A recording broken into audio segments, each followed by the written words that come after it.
ओम श्री महागणाधिपतये नमः। श्री गुरुभ्यो नमः। हरि ओम। शुक्लांबरधरं विष्णुं शशिवर्णं चतुर्भुजं प्रसन्नवदनं ध्यायेत् सर्वविघ्नोपशान्तये। अगजानन पद्मार्कं गजाननमहर्निशम् अनेकदन्तं भक्तानां एकदन्तमुपास्महे। गुरुब्रह्मा गुरुविष्णु गुरुदेवो महेश्वरः गुरुः साक्षात् परब्रह्म तस्मै श्री गुरवे नमः। 2025 సంవత్సరం జనవరి 1వ తారీఖు నుంచి డిసెంబర్ 31వ తారీఖు వరకు వృషభ రాశి వారికి ఎలా ఉంటుంది అనే విషయానికి వచ్చేటప్పటికి కామన్గా మన యొక్క ఆదాయ వ్యయాలు రాజ్యభుజ్యవమానాలు అన్నీ కూడా ఉగాది నుంచి ఉగాది వరకు మనం మాట్లాడుకుంటూ ఉంటాం. కానీ ఈ ఇంగ్లీష్ సంవత్సరానికి వచ్చేటప్పటికి మనం న్యూమరాలజీ ప్రకారంగా మనం రాశి ఫలాలు చెప్పుకోవాల్సి ఉంటుంది. న్యూమరాలజీ ప్రకారంగా మనం రాశి ఫలాలను చెప్పుకోవాల్సి ఉంటుంది. ఇది కామన్గా ఇది గోచార బలమంతా కూడా 30% మాత్రమే వారి యొక్క జీవితం మీద ఆధారపడి ఉంటుంది. వారి యొక్క పుట్టిన తారీఖు, టైము, ఊరు ఆ దాన్ని బట్టి 70% ఆధారపడి ఉంటుంది. ఈ గోచార బలం అనేది 30% మాత్రమే ఉంటుంది. ఆ 70%లో పరిస్థితి ఎలా ఉంది? మంచిగా ఉందా, చెడ్డగా ఉందా, లేకపోతే అక్కడ ఉన్న మంచిగా ఉంటే ఏ విధమైన అభివృద్ధులు చెందుతాయి అనేది తెలుసుకోవాలి. అదేవిధంగా చెడ్డగా ఉన్నట్టయితే ఆ జన్మకుండలు వేసుకుని అనుభవజ్ఞులైన జ్యోతిష్కుల చేత ఎవరో తెలిసి తెలియకుండా చెప్పించుకోకుండా అనుభవజ్ఞులైన జ్యోతిష్కుల చేత జన్మకుండలు కూడా వేయించుకుని అక్కడి యొక్క ఫలితాన్ని కూడా తెలుసుకున్నట్టయితే వారి యొక్క 100% యొక్క గ్రహస్థితి తెలుస్తుంది. ఇది మాత్రం 30% మాత్రమే తెలుస్తుంది. అలా పూర్తిగా కావాలంటే అలా జన్మకుండలు వేయించుకోవాల్సి ఉంది. ఈ ఇప్పుడు ఈ వృషభ రాశి వారికి ఎలా ఉందయ్యా అని తెలుసుకోవాల్సి ఉంటే కామన్గా మనకి ఈ సంవత్సరంలో ఎప్పుడు ఏ సంవత్సరం చెప్పుకున్నా ఆ సంవత్సరంలో సంవత్సర ఫలితం చెప్పుకునేటప్పుడు పెద్ద గ్రహాలు ఏవైనా మారినయా అని చెక్ చేసుకోవాల్సి ఉంటుంది. ఆ పెద్ద గ్రహాల యొక్క మార్పును బట్టి వారి యొక్క గ్రహస్థితి ఆధారపడి ఉంటుంది, మంచి చెడ్డలు ఆధారపడి ఉంటుంది. ఈ 2025 సంవత్సరంలో 4 పెద్ద గ్రహాలు మారినాయి. ఈ 9 గ్రహాల్లో 4 పెద్ద గ్రహాలు మారినాయి. అవేమేంటయ్యా అంటే గురుడు ఒకడు మారాడు. రఫ్గా ఏప్రిల్ ఆఖరి వారంలో గురుడు మారుతున్నాడు. ఈ వృషభ రాశి వారికి గురుడు 1వ స్థానం నుంచి 2వ స్థానంలోకి వెళ్తున్నాడు. అంటే జన్మస్థానం నుంచి ధనస్థానంలోకి వెళ్తున్నాడు.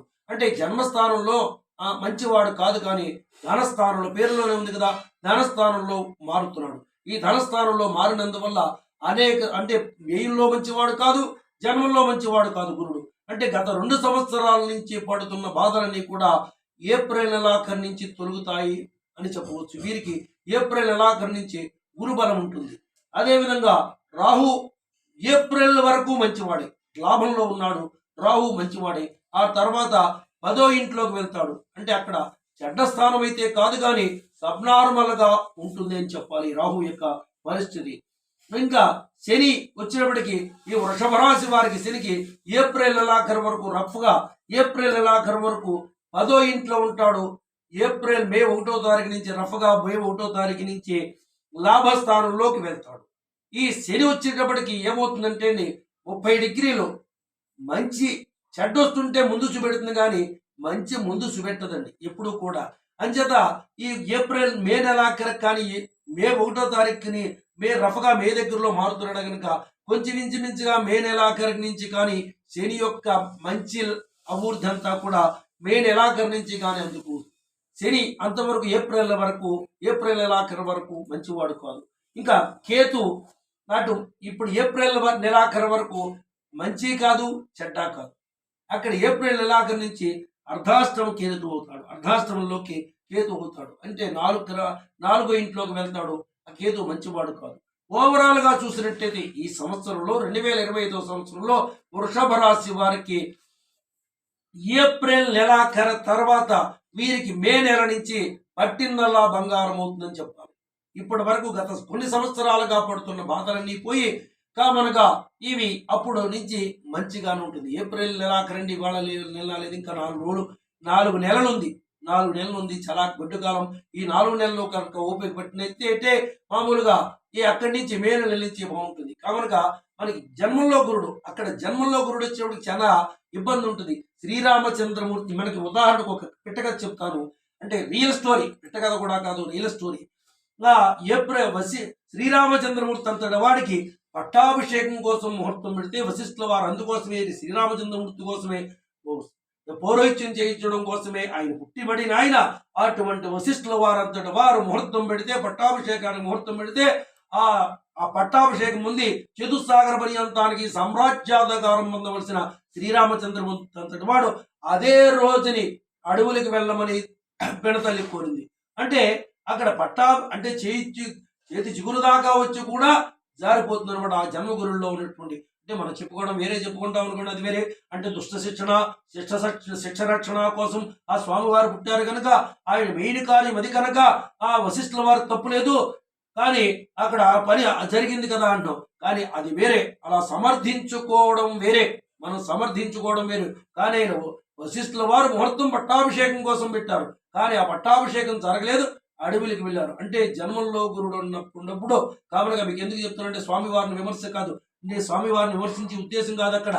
స్వామివారి కార్యం అందుకోసమే పుట్టబడి ఉండొచ్చు, కానీ ఏంటంటే శ్రీరామచంద్ర అంతటి మూర్తి అంతటి వాడే తట్టుకోలేకపోతే మనం అంతటి వాళ్ళం. అందుచేత ఏప్రిల్ నెలాఖరు వరకు కూడా పట్టాభిషేకం పొందవలసిన వాడు కూడా అడవులకు వెళ్ళినట్టుగానే మనం అడవులకి వెళ్తామని భావించాలి. అంచేత అనేక కష్టాలు, అంటే సకల సౌఖ్యాలు అనుభవించవలసిన వాడు కూడా కందమూల ఫలాలు తిని బతికాడు. అంచేత అనేక సుఖాలు అనుభవించవలసి కూడా మనం కష్టాలు పొందుతాం కనుక ఏప్రిల్ నెలాఖరు వరకు మనం జాగ్రత్తగానే ఉండాలి.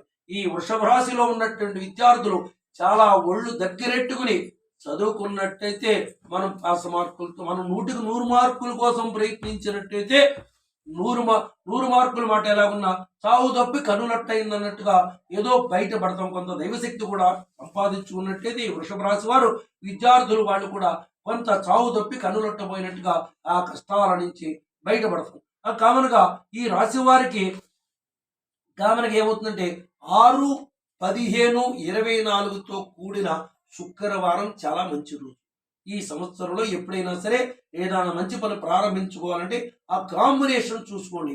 6, 15, 24తో కూడిన శుక్రవారం వచ్చినట్టయితే మనం మంచి పని ప్రారంభించుకోవచ్చు, ఏ పనైనా ప్రారంభించుకోవచ్చు. ఇంకా 3, 12, 21వ తేదీన గురువారం నాడు ఈ కాంబినేషన్లో కనుక వచ్చినట్టయితే ఏదైనా పని ప్రారంభించవలసి వస్తే అవాళ మనకి సమస్యలు ఉన్నాయని భావించి మనకు అదృష్టమైన రోజు కాదు అని భావించి, మనకు అదృష్టమైన రోజు కాదు, పని సాఫీగా జరగదు అనుకుని భావించి ఆ రోజుని వాయిదా వేసుకోవడం చాలా ఉత్తమమైన మార్గం. ఇంకా ఏదైనా ఎంత ప్రాబ్లం ఉన్నా, ఏప్రిల్ నెలాఖరు వరకు ఎంత ప్రాబ్లం ఉన్నా మనం ఏ విధంగానూ కంగారు పడవలసిన పని కానీ భయపడవలసిన పని కానీ ఏమి లేదు. దైవాన్ని ఆరాధించినట్టయితే ఆ కష్టాలన్నీ కూడా పోతాయి. మార్కండేయుడు అంతటి వాడు 19 సంవత్సరాలే ఆయుర్దాగి ఉన్నప్పటికీ అతీతమైన శైవారాధన చేయడం వల్ల ఉపాయుర్దాయుడు పోయి సప్త చిరంజీవుల్లో ఒకడయ్యాడు. అంచేత మనం ధైర్యపడకుండా ఆ దైవారాధన చేసినట్టయితే ఆటోమేటిక్గా మనకి ప్రాబ్లమ్స్ అన్నీ కూడా పోతాయి. ఏప్రిల్ నెలాఖరు వరకు ఆ గురుడు బాగుండకపోవడమే కాకుండా ఆ గురుడికి శనివీక్షణ కూడా ఉంది. అంచేత ఏప్రిల్ నెలాఖరు వరకు చాలా కష్టాలు ఉన్నాయని భావించాలి. ఈ కష్టాలన్నీ కూడా ఎలా పోతాయి అంటే శనగలు నానబెట్టి ఆవుకు తినిపించడం కానీ, ఏదైనా గుళ్ళో ఇవ్వటం కానీ చేసుకోవచ్చు ప్రతి గురువారం ఒకటి. అదేవిధంగా ఆంజనేయ స్వామి వారికి ఆరాధన